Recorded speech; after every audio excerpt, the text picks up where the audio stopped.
माँ का दिल और ममता की कहानी। रमेश अब बड़ा हो गया था। पढ़ लिख कर अब उसकी एक अच्छी सी नौकरी एक शहर में भी लग गई थी।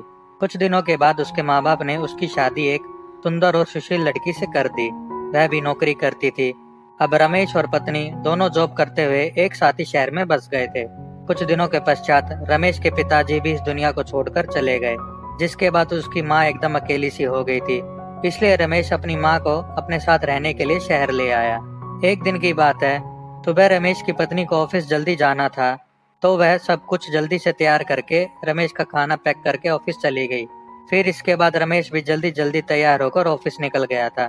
फिर कुछ समय बाद रमेश की माँ ने देखा कि उसका बेटा तो खाने का लंच बॉक्स घर पर ही भूल गया है। तो माँ ने बिना देर करते हुए फटाफट ऑफिस पहुंच गई और पास में एक कुर्सी पर बैठ गई, क्योंकि कंपनी में बाहर के व्यक्तियों को अंदर जाने के लिए मना था। बेटे को दिक्कत न हो इसलिए फोन न करके मैसेज किया, लेकिन रमेश अपने काम में बिजी था, इसलिए माँ के मैसेज पर ज्यादा ध्यान नहीं दिया। लेकिन उसकी माँ बाहर ही इंतजार कर रही थी।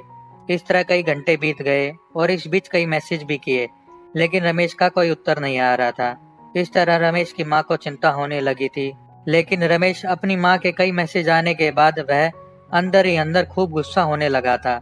आज तो उसने तय कर लिया था कि वह घर जाकर माँ को खूब अच्छे तरह से समझा देगा कि यह उसका गांव नहीं है, जो कुछ भी मनमानी करती रहेंगी। और इस तरह शाम हो गई।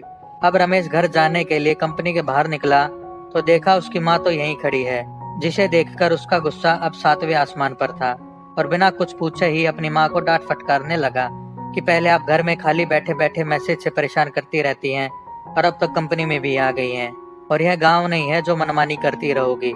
यह सुनकर रमेश की माँ ने खाने का टिफिन रमेश की ओर आगे बढ़ा दिया, जिसे देखकर रमेश को अब समझते देर न लगी कि वह अपना खाना भूल गया था, जिसे माँ ने उसे देने के लिए यहाँ आई थी।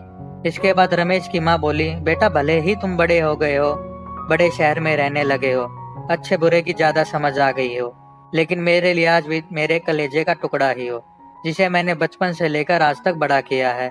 रमेश की आंखें अब खुल चुकी थी। आखिर उसकी माँ उसकी परवाह करते हुए खाना लेकर आई थी, जिसे वह बिना सोचे समझे अपनी माँ को डांटे जा रहा था। अब उसे अपने किए पर बहुत पछतावा हो रहा था, जिसे देखकर माँ ने उसे एक बार फिर से गले लगा लिया और इस तरह रमेश अब आगे से खुद को माँ के लिए बदल लिया था। अब उनकी पहले से ज्यादा अच्छे से देखभाल करने लगा था, जिसके बाद माँ को अब शहर भी अच्छा लगने लगा था, क्योंकि अब उन्हें अपना बेटा फिर से मिल गया था।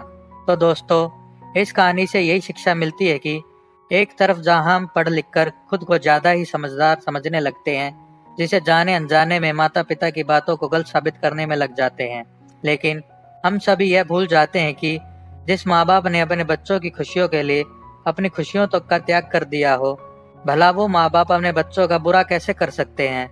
हर माँ बाप की यही इच्छा होती है कि उनके संतान उनके बुढ़ापे की लाठी बने, लेकिन विकास की अंधी दौड़ में हम सभी अपने कर्तव्यों को भूलते जा रहे हैं, जो कि बहुत ही शोचनीय है।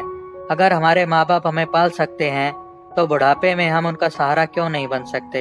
यही तो हर माँ बाप की इच्छा होती है। तो आप सब भी अपने माँ बाप की उम्मीदों पर जरूर खरे उतरे।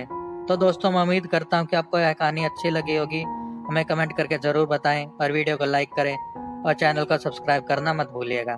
धन्यवाद।